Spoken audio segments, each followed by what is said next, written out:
Hi, I'm Emily. This is Anna, Gabby, and Edna, and for our community project, we all agreed that special needs has gone down a bumpy road, and we wanted to know how it's changed over time. So hi, my name is Gabby, and my job was to research how special education inclusion has changed throughout the years around the world, but mainly in the United States. 9.3 million children around the world suffer with a disability. This makes up for 5.1% of the population. Due to the study done in 2014, only about 30.6% of the world has an inclusive education system. An inclusive education system, by definition, is an approach to learning students with special needs without the use of a, quote, special schools. Now, most children and adults that have a disability live in third world countries or developing countries. But as you can see here, most of the countries with inclusive educations are in developed countries. This includes the United States. To ensure that everyone with a disability has an equal chance at a full life, the UN ratified an act called CRPD. This clearly depicts what the rights of children and adults with disabilities have. Countries with this act say that it has done a great job by facilitating a large shift in social paradigms of people with disabilities. One of the main reasons why the U.S. is so highly inclusive is because of an act called IDEA, which you will learn about more in later slides. People started recording how great this was doing in 1976, and through the rises and falls of the percentage of people with disabilities, IDEA has kept up doing their providing services under Part B and C of the Act. And almost about 16% of people with disabilities stop needing these services after 2 years because they have ended up graduating from high school.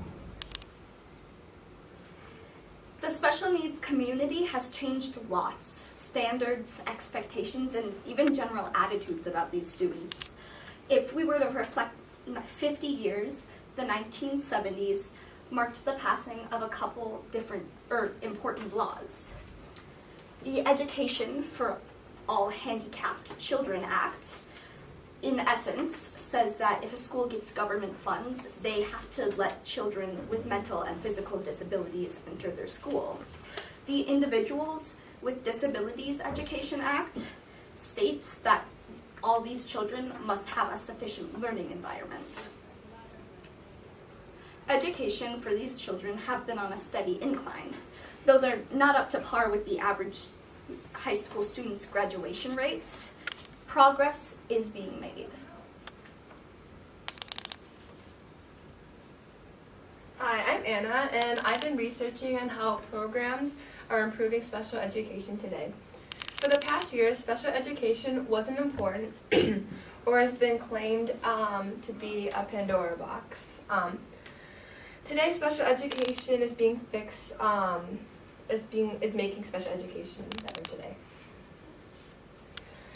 The story of special education started in the early 20th century. Parents with special needs children formed a group to show the public that all kids with disabilities should get a chance to be educated. The No Child Left Behind Act provided funds for the primary education and expanded this public education for children with disabilities, but not all of them let the special needs children be educated. Thanks to these laws, they let all special needs kids get the education they need. The EHA stated that public schools must provide special needs children with the same opportunities as others. An IDEA ensured students with disabilities were provided with the free, appropriate public education that adjusted to their needs. And these laws changed millions of children's lives. Now they're able to learn with us instead of being pushed away. My name is Adna, and I was researching how in-school programs prepare people with special needs for the future. I found out that in-school programs prepare people with special needs for the future by separating them from the other students and slowing down their pace of which they are learning in so they can understand better. This graph shows the amount of students with special needs that have been graduating high school. As you can see, the amount has been growing over the years, and in-school programs help with this.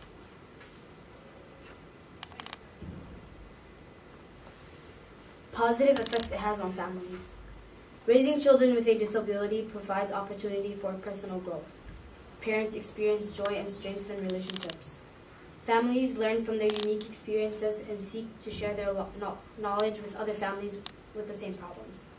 Children suffering from special needs feel wanted. The difference between in-school programs and IDEA programs are that in-school programs keep you with your grade level whether you know it or not, while IDEA programs go with what you know. The percent of IDEA students graduating high school is 6% out of the 60% that make it there.